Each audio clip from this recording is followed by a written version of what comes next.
Hi, everyone. Welcome to Brave Conversations. I'm Cynthia, founder of the Brave Zone. And again, we are joined by a special person today and who is going to help us bring first aid to life.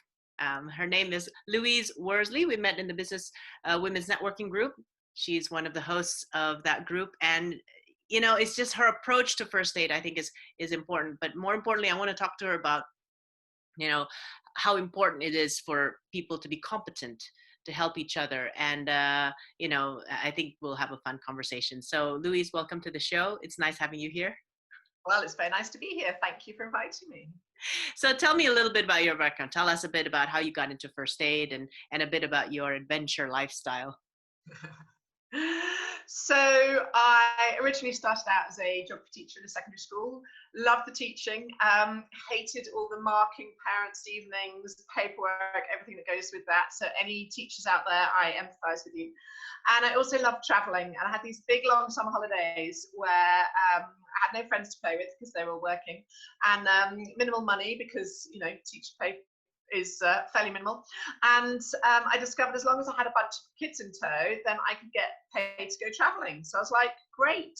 So for the 5 years that I was teaching, in those summer holidays, I led overseas expeditions with a bunch of teenagers, doing lots of personal development to South America, China, Tibet, Africa, all over.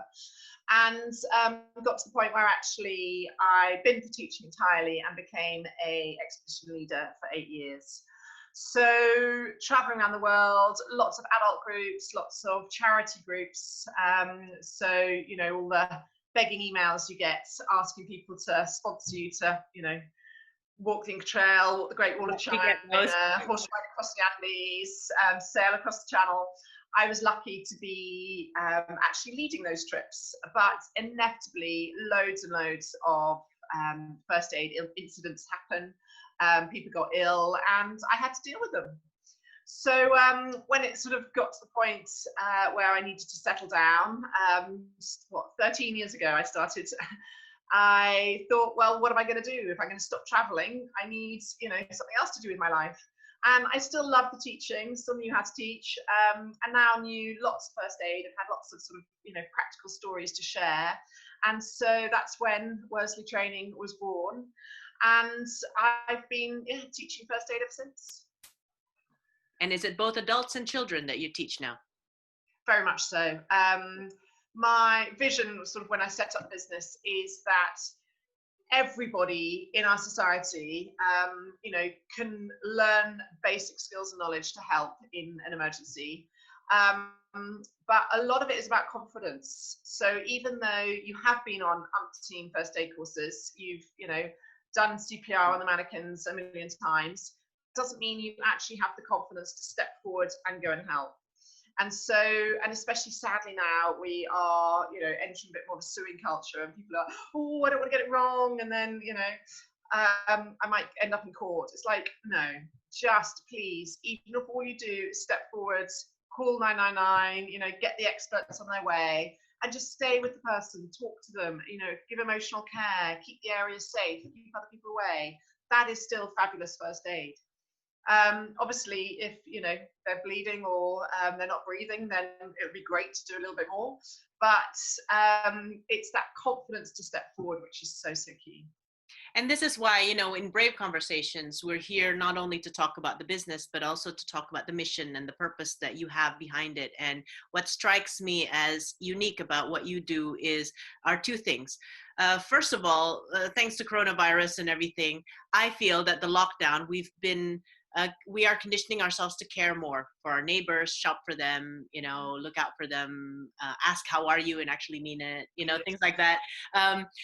So the culture of caring, I think, is a blessing in disguise in this lockdown. But you're right about the suing culture, and I want to talk a little bit more about that, about how knowing first aid actually allows you to care for people. Because yes, you will get, you are afraid, but what breaks down fear is knowledge, right? So let's talk about that angle. The other thing I want to talk to you about is, I think the audience knows you've got a vibrant personality. You've got more gap years than career years in your life. You've managed to put a bit of career in between all your gap years, and you've got a lot of personality from your traveling and your lifestyle. And I think there's sometimes when you join first aid courses, you experience death by first aid, because it's, you know, PowerPoints and lectures and everything. But how you bring that to life, even to children, because they have an attention span of 15 seconds or something like that. So if you're not interesting, you're boring. So yeah, I think is that what would you say that's what's unique about you? That Very much so. I have had to sit through some other first aid courses that have been less than interesting, shall we say? Because funnily enough, I still have to keep my first aid at work up to date every 3 years. Sure. And you know, my unique selling point is that I was a teacher, and so I have actually been, you know, fully trained on how to make, to get information across in an engaging way, in a memorable way. It needs to stick. You know, the confidence comes from knowledge. Sitting and just, you know, watching video or someone going through a PowerPoint slide, you know, 1,000 bullet points, is not going to make that information stick. And first aid is also such a practical subject that you need to be able to actually get down and, you know, give it a go. So I've got loads of kit in terms of mannequins and bandages and, you know, trainer pens for anaphylaxis and things just to try it out. And then and the choking vests, and it can be a lot more engaging, but also the aim is for people to do it, and therefore they're more likely to remember it, and therefore they're more likely to feel confidence to give it a go. And that's the same with the children. You know, you're saying that it's attention spans for that. I start teaching age 4. As soon as they can recognize the number 9, I can teach them something. You know, if they can't wake mummy up, or, you know, then nanny or whoever is unconscious, I'm like, you can't wake them up, find the phone. They all know how to get into their parents' phones. They play with them continuously. So, you know, I show them how to find the emergency call button, you know, press 999. And then we talk through what the police do, what the ambulance do, what the fire engines do. And, you know, that's still amazing first aid, just recognizing someone needs help and calling the experts. It's fab that first aid is coming into the PHSD curriculum from September in both primary schools and secondary schools. So I have been already for at least 6 years going into schools and teaching the pupils, but even more so from now, they have to, you know, it's a life skill. It's so vital. Yeah. I experienced, I had my first aid and my only first aid training when I was about 13 when I was in school in America. We had mannequins, we had the, you know, CPR, everything. And then because it was thankfully never used, okay, but you lose it. You don't have it in your system, you lose it. And I'm a kinesthetic learner, so I got to keep doing it, right? But I remember, because I just came back from Spain for a 9-day like sailing course and holiday type of thing. I felt worried that I didn't know first aid, if you know what I mean. And I want to talk a little bit about the psychological change that you see in your clients when they learn first aid and why it's so important. Because personally, I was on a boat, I had my partner, he was very competent, but if anything happened to him, if I couldn't wake him up, right? And I knew the passcode of his handphone, but in the actual thing, we are in the middle of the ocean, right? And to me, learning first aid is a matter of being independent. It's part of being independent. We talk about, in business, we talk about financial independence, financial freedom, and all that kind of stuff. But at the end of the day, you can have all the money in the world. If you can't do CPR on someone, or if you can't go to the basic first aid, it doesn't matter how much money you have. It's literally life-saving. Yeah. Yeah. What are some of the psychological changes you notice in the clients that you work with before and after they learn first aid? So it's always really funny. I finish every course, sorry, not funny, wrong word. I finish every course by saying, I hope you never have to use any of it. So it's the only training course that you'll go on, and, you know, I've all sorts of other courses I've done, and they're like, right, so what's your to-do list? What are you going to implement tomorrow? You know, what's your action plan from now? And I'm like, no, do not go and knock someone out or, you know, slice them open or anything, just so you can practice this stuff. But, you know, you can still practice quite a lot without having a mannequin. You know, you can put a bandage on someone, or you can, you know, especially the kids, you can make it fun. They can do it on their teddies and things. But knowledge is power, but not in a way that you become very sort of like self-centered power. You know, this is something that you want to give, you want to help people. So whether it's your family, whether it's your friends, you're talking about, you know, lockdown and looking after your neighbours. If someone called for help, I would go. And as soon as it's someone you're emotionally connected to, that actually does change your mindset. So all the years I was tour leading, you know, the casualties were just clients. I spent 2 weeks with them, even 4 weeks with them, some of the longer trips. So I did know them, you know, quite well. I knew their name, I knew about their family and their jobs and things like that. But it never sort of reached that point where I like emotionally cared for them. As soon as I had my own babies, you know, 8 years ago, that changes. And actually being able to still have the confidence to do the right thing when it is someone you care about is a whole nother level of skill. And people don't know how they would respond. So, you know, you saying with your partner, if, you know, you had to do some first aid on him, however well you know it in your head, that sort of like emotional fog can cloud all that judgment. And that is totally normal. And people, you know, go, oh, I'll panic, I'll do the wrong thing. And my sort of main message always is, in almost every situation, doing something is better than doing nothing. Yeah. So that whole kind of just freeze and panic isn't going to help anyone. So just step forward and do something. And the way that I teach is to simplify everything. So there is no medical jargon, there is no long lists of signs and symptoms and things.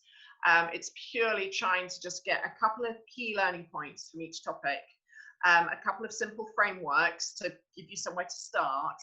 And then, you know, once that sort of initial panic has subsided, I always hope that it will just kick in and you will be able to get on with it. Yeah. Going back to that suing culture that we were talking about. I think, at least for me, first aid seems very complicated. You need to do this, this, this, this, this. And it's almost like, you're right, you know, if somebody's falling down on the street, you kind of almost just want to walk away. And it hurts me to do that because naturally I'm a caring person. But I cannot care because caring seems so complicated because I don't know first aid. How simple is it actually? I mean, I know it depends on the situation, but on the one hand, you've got people who is afraid of the suing culture. But how simple is it actually to help someone without being too concerned about that? So in the UK, we are lucky. We've got the Good Samaritan Act, which basically covers us. As far as I'm aware, no one has been successfully sued for giving first aid in this country. Not quite the same across the pond, but here you are doing first aid because you want to help. You are not stepping forward as a first aider in order to make things worse. So that is what the Good Samaritan Act is about. As long as you operate within the level of your skill and your training, then you know, you are protected. So you know, if someone's come on my one-day course and then they decide to go and do open heart surgery, then obviously they wouldn't therefore be protected. But you know, a lot of it is common sense. As I always say, as first aiders, we don't diagnose anything, but we assess everything. So are they conscious? Are they not? Are they breathing? Are they not? Are they bleeding? Are they not? And a lot of this is just gathering information. So if you can make it, you know, that simple, they are unconscious, but they are breathing, then the outcome is put them into the recovery position. If they are unconscious and they're not breathing, the outcome is you start CPR and send someone to get a defibrillator. If they are conscious and they're not breathing, that means they're choking. So to try and sort of break it down, I mean, I'm very much got a scientific brain. And so I like that kind of simple, like, if this, then that. So if I can just it's right on the back of my business card. I just have the little mnemonic of the Dr. ABC, which is kind of the backbone of all first aid. And it's like the order of priorities. It's what you need to check. And it gives you a starting point. You always start with the D. D is for danger. You've got to check for all the dangers. You know, if you run into, if whatever's got them gets you, you can't help that. You don't want any other casualties. So once you've done that, then you go and approach the R is for response, etc., etc. So there is quite a lot of simplification that I do to try and make it memorable. But as you know, I was saying that, you know, emotional response is the one thing that we just can't predict. How do you, in your experience, because you've had a lot, when it is somebody you care about, what are some of the tips that you can give us about handling our emotions and not panicking? Breathe. Breathe. So my son, I'm trying to think how old he was, like 2, 3, was on a climbing frame and he fell off. And so he was definitely higher than, so we say a fall from greater than their height is potentially spinal injury. And I share the story because it's human, it's normal. And he fell and I didn't think. I just ran straight over and scooped him up in my arms and just gave him a big cuddle, and he was crying and I was like, you're going to be okay. And you're going to be okay. And he was absolutely okay. But afterwards, I then thought it through first aid wise. And what I would have taught someone is if someone has fallen greater than their height, then you need to go and immobilize them and in the position that they're in and wait for the paramedics to come and check whether, you know, they're going to be okay, you know, spine wise. So you can't like expect to do the right thing every single time. And, you know, I share that story to show that even with all my knowledge and all my skills, I still did the wrong thing. Luckily, he was absolutely fine. But it also made me think of what should I have done? And that whole just stop for a moment, breathe, even if it's just for a few seconds, to kind of go, okay, this has just happened. You know, my adrenaline is flying, but I can think about this logically. This has happened. This is what I should do, and then go and do it. Yeah, well, thanks for sharing that. And I think what makes you a good teacher is because you have that experience of doing the things right and then doing the things not so right. And then you learn from all that and you can empathize with people like us who will naturally just do the wrong thing. Necessarily. And so again, if it depends, the maternal bond is by far the greatest ever. So, you know, if it hadn't been my son, if it'd been my friend's son, who I likewise know very well, I probably would have stopped and kind of gone, right, this has happened. You know, it's just because it was my flesh and blood, it was just like, I can't stop myself. I have to go straight into this. And so don't always think that you will do the wrong thing. And the fact that, you know, you're prepared to do something, as I said, is better than nothing. Exactly. It's been a pleasure having you on the show. If there's any last couple of tips that you would give to the audience about who may be thinking of doing first aid, or who may be in a situation where they're wondering or whether or not it's right for them, etc., what would you say? So with first aid, you never know when you're going to need it. I always hope that nobody ever needs it. So you never use any of these skills that I teach you. But, you know, it could be in 10 minutes time when, you know, someone pours a cup of tea over themselves. It could be as you're, you know, out for a walk later and someone, you know, walks across the road in front of a car or something. You never know. So it's better to be, you know, armed with the skills and knowledge and not need it than obviously to know nothing but be in a situation where you do need it. So I will always encourage everybody to go on a course. It can just be a couple of hours. There's a lot of online ones. I teach like the one-day ones quite regularly around Wiltshire. And it's always going to be time well spent. Don't just think of it as a, you know, a tick in the box, a certificate you need for your insurance, for your business or something. This is a life skill. This is something that, you know, your loved ones might need you. And so, yeah, always encourage everybody and to go and learn something, but also to keep it refreshed. So first aid certificates do last for 3 years. But if you've never used it, then you won't remember it in 3 years' time. So, the more often you can have a little refresher, the better. And the same for your children. It could be you. I've taught my children who are 6 and 8, absolutely tons. Because if I'm the one who's unconscious, what are they going to do?